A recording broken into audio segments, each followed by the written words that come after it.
Hello, welcome to Mandela Unveiled. My name is Mandela. On this platform, we speak everything health. We pick the bits and pieces of society, the political decisions, the environment, the social, the religious, free decision in society that could have an impact on your health. Something probably you were really not aware about. On this platform, we make it make sense to you on how every decision in society impacts your health. So stay tuned, hit the subscribe button, hit the notification button, share our videos, and remember to leave us a comment. Most Pan-Africanists blame the West for poverty in Africa. Recent Pan-African channels blame the West for all forms of poverty in Africa. They blame the West for poverty in Africa.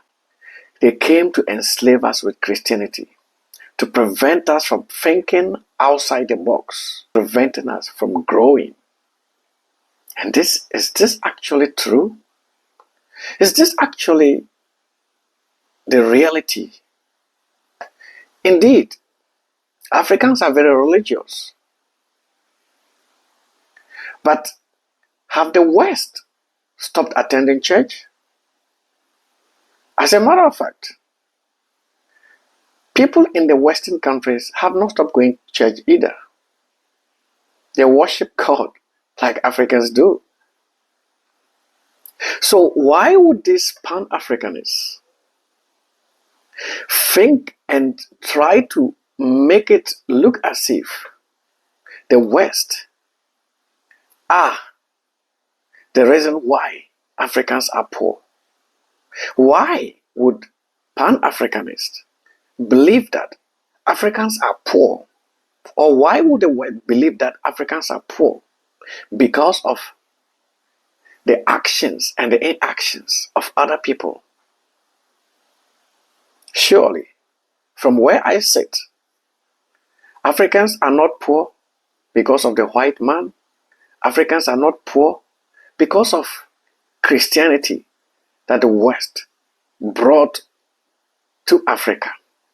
You see, it is easier to make it look as if these white people in US, in Canada, in Europe are the devil. It is easier to paint that picture as if the whites are people who, like, you have to get rid of all these white people and they are trying to make us look in a certain way that we shouldn't do, and we are doomed if we kind of try to have any form of interaction or any form of acceptance of their way of doing things. By the way, no man is an island. We all need each other. Without the West, do we think we can grow? Without the West, do we think Africa can actually grow? If we think that Christianity is the problem in Africa, why don't we fix our own issues? You see, the main problem with Africa when it comes to poverty is leadership. It all boils down to leadership.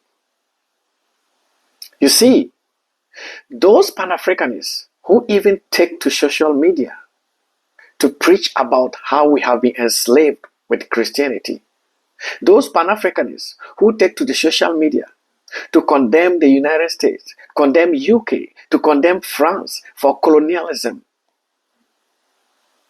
these Pan-Africanists are creating in the minds of the African youth to learn how to blame other people but themselves for their problems. For crying out loud, Ghana gained independence in 1957. Nigeria gained its independence in the 1960s. Most African countries gained independence in the 1960s. With the exception of South Africa, was delivered of apartheid in 1994. For all these years, are African countries or African leaders trying to tell us that for all these years, the whites or the so-called colonialist or the neo-colonialist select our leaders for us? Do they vote for us? As a matter of fact, we do everything. The EU only act as international observers. And even when they realize that elections are unfair, they point it out to the leaders. African leaders are quick to criticize them and tell them they don't have to interfere. They proclaim that there should be non-interference. However, when it comes to getting loans from the IMF, the World Bank, getting funding for climate change, African leaders are quick to jump at the spirit of partnership. But when it comes to promoting democracy, promoting peace, which can alleviate people plight, which can alleviate poverty on the continent, African leaders are quick to say, we can institute African tailored solutions for African problems. African youth, do we see where the problem is? Do we see that our problem is not the white man? Our problem is not the European or the American, whom we call the neo-colonialist. Our problem is not the Catholic Church. Our problem is not Christianity. Our problem is leadership. The cause of poverty in Africa, the cause of poverty, suffering, hunger, starvation in Africa is as a result of growth in population. And at the same time, these Pan-Africanists, some of these leaders will tell you family planning is just a measure from the white man to reduce our population. They don't want our population to grow. They don't want... For crying out loud, Africa has the youngest population, and Africa continue to grow in the midst of poverty. Isn't it high time we think about controlling our population? When the Europeans or when the World Health Organization, when the World Bank is funding family planning activities, when the Bill and Melinda Gates Foundation is pumping monies into reproductive health in Africa, whenever these leaders receive these monies, they do not complain or they do not tell the Bill and Melinda Gates Foundation, take your money, we do not need it. They take these monies, yet they accuse the whites or they accuse the West of trying to control their population. Don't you as African leaders know that the rapid population growth is fueling the poverty and hunger in Africa? Don't you think that it's high time we take a look and enact policies that would ensure that population growth is controlled, so the resources that you have in your countries, you can harness that, harness the demographic dividend you have right now to propel each African country forward? Doesn't that boil down to failed leadership? Failed leadership does not only talk about politicians. The failed leadership also talks about civil servants and public servants who have a decision, who are policy makers. And these policies can impact the life of the numerous citizens in each country. Also, war and crimes in Africa are on the rise. In recent times, there has been a lot of coups in West Africa. And all these countries point accusing finger at France. Really? Yes, France takes a chunk of the blame. But have we for once blamed ourselves for the suffering in these countries?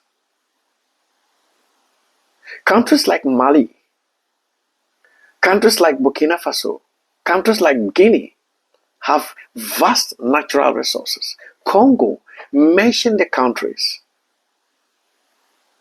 These resources are mined by foreign companies. Some of the countries receive as little as 5% from these natural resources that are being extracted in their countries. How did these African leaders negotiate? How did these African leaders sit around the negotiation table and you can negotiate for just 5%? Isn't something fishy somewhere? Isn't something wrong somewhere? Yet, people live in poverty. And once people live in poverty, they pick up arms because a hungry man is an angry man, they say. They pick up arms and it is chaos everywhere. That is why there is high war and crimes in Africa. The war and crimes in Africa are not perpetrated by the United States. They are not perpetrated by France.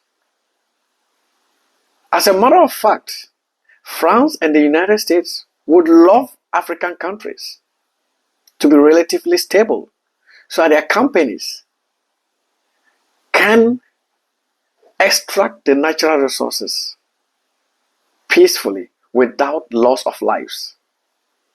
Surely, there might be some ulterior motives, but the war and crimes in Africa, African leaders take a chunk of the blame. We do see most Pan-Africanists and some African leaders throwing jabs at the United States in particular. Can you stop blaming others for your problems? And for once, be responsible. You have to be responsible. The recent coups in West Africa, most of the coup leaders have cut ties with France. And they have aligned with Russia and even some with North Korea. When did we get to this level? Aren't Russians white? Aren't Russians white? What is the difference between the skin color of Americans and Russians? Or you have some African leaders just want to take the convenient road. You see, most of these leaders who align themselves to Russia would get all the arms and the assistance from the Wagner group, who will protect them. And I can guarantee most of these leaders who have come to power in the bid that they are going to save their citizens from suffering, they are going to entrench themselves in power for yet another decade, even if possible, more. We have seen it happen time and time again, and it surely would happen. Some Pan-Africanists have hailed this as a significant achievement. But should coups be hailed? Yes, France has had its failings. But should coups be hailed? Surely, there is a current election in the Democratic Republic of Congo where all the opposition parties have been silenced. The government of the day want a non-interference from the United States government. They want a non-interference from the world body. Yet, they expect to receive funding from these countries to solve their teeming number of problems. Well, I want to tell you, dear African leaders, I want to tell you, dear Congolese president, you don't expect these countries to pump huge amount of taxpayers' money in your country for you to live a lavish lifestyle.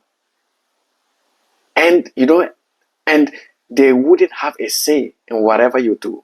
Surely, he who blows the piper, they say, determines the tune. So once they invest some money into your country's economy, they have every right to tell you what you're supposed to do and what you should not do. And more often than not, they think about the greater good than your parochial interest. Also, climate conditions in the African region cause poverty. And this also boils down to the next issue, linked leadership. Most African countries have engaged in illegal mining. Illegal mining activities with the chemicals used, for instance, the use of mercury. Mercury can harm those who use it. It impacts their nerves. It reduces the user's immune system. It causes a lot of digestive and respiratory illnesses. And even when this mercury that is used to mix the gold, once they evaporate, they settle on the leaves. When the rain falls on these leaves, it washes the mercury into the water bodies. Aquatic lives are affected. People consume fish. They would fall sick. These water bodies run into people's homes. People drink water from streams. People are bound to fall sick. The fact that African leaders allow mining, illegal mining activities to exist, and even to an extent some of these countries connive with Chinese mining companies, with high-ranking government officials to conduct illegal mining activities in these countries, degrade the environment. Forests are felled to make way for these illegal mining activities. Surely, the climate conditions would not be favorable. You constantly increase the warming of the environment. However, you are quick to call on the world body to honor their pledge to fund climate change in Africa and adaptation. These African leaders must wake up. On climate conditions, most African countries have faced droughts, especially in the Horn of Africa. Somalia, Eritrea, and even some parts of Kenya and Zimbabwe. As a matter of fact, this year, over 100 elephants died as a result of the drought in Zimbabwe. What has the government done about this? Nothing. The cyclones in Mozambique, the cyclones in Madagascar, governments have done nothing about this. They are so insensitive. The inequality is wide. They're waiting to put the blame or pin the blame on Western leaders. They're waiting to pin the blame on Western countries for creating a climate change. They are waiting to deflect all the blame to everyone else but themselves. Africa is poor because of illnesses. And these illnesses in Africa boils down to poor leadership. Africa has all the infectious disease burdens. And Africa also has all the non-communicable disease burdens. Depression, anxiety, suicide, cardiovascular diseases, name them. Africa is prone to all forms on all manner of diseases. However, African leaders seem not to care. African leaders barely spend up to 1% of their country's budget towards health. African leaders do not know the value of health research. When other countries are fighting tooth and nail in the West, in Asia, to discover new vaccines, to discover new ways of living, increase their life expectancy, African leaders are clueless. Most African leaders are clueless. They do not even know what to do. It is no wonder, because some of them have lived in power for God knows when. They are so old. Some of them probably even have Alzheimer's. Some of them probably have dementia. So they don't even know what they're doing. That is the problem with Africa. Africa has HIV/AIDS. Africa, during the Ebola outbreak, had to wait on Western countries, on the United States, on UK, on Australia, on Canada, on France. These are countries you condemn day in, day out to bail you out. Left to Africa alone, Ebola would have wiped out half of the population in West Africa.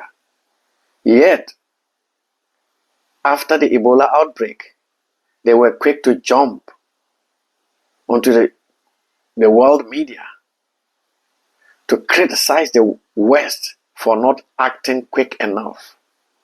Surely, sometimes people have to sit back and allow you handle your situation or your problems yourself.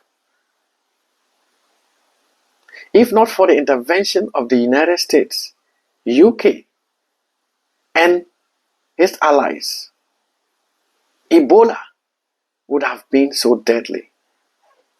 Even with the development of the vaccine, this was pioneered by the West. The West doesn't have malaria. Africa has malaria. Malaria is endemic in Africa. Yet, this is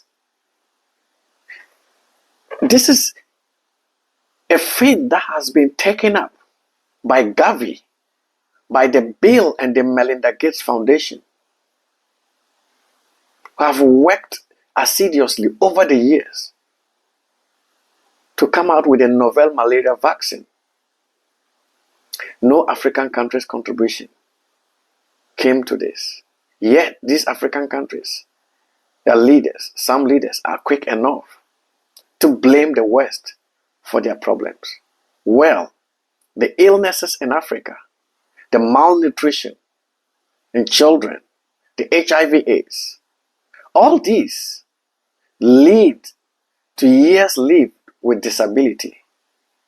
Children are sick, they can't go to school. And once they can't go to school, they miss school days. When people are sick from malaria, they can't go to work, and productivity is low. So African leaders, do you see that you are the cause of the poverty in Africa and not the Western leaders? One Pan-Africanist in South Africa has been calling for whites to hand over lands to black South Africans.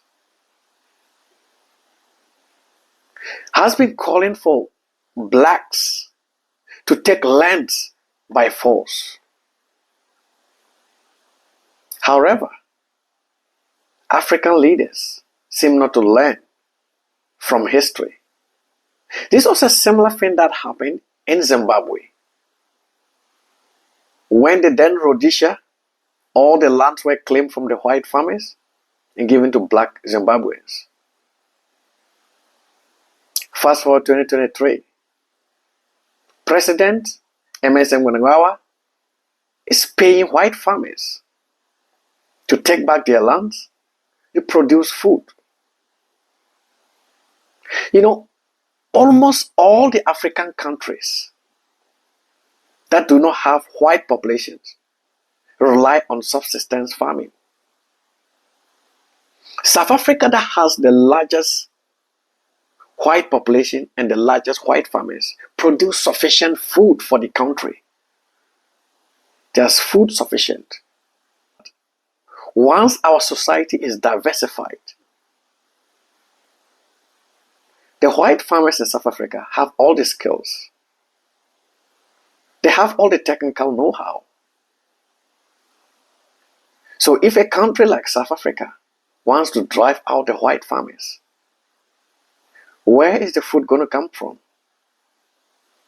Do the black farmers have those skills to operate those machines? Do they have the research and technical know-how to research on what variety of crop supposed to produce a certain type of yield? Surely, this would not happen. This is where a state of collapse will come into play. And when there is no food, surely people will go hungry. And when they go hungry, they are not going to go anywhere. Those on the streets, they know the homes of the politicians. They know where the elite live. They will come after you and they will eat you alive. That is where you understand and you know the importance of the white farmers. I use South Africa as an example because most African countries, we are quick to dismiss every attempt by the West. We call it as neocolonialism. We call it as an attempt to recolonize Africans. But there is no harm in partnership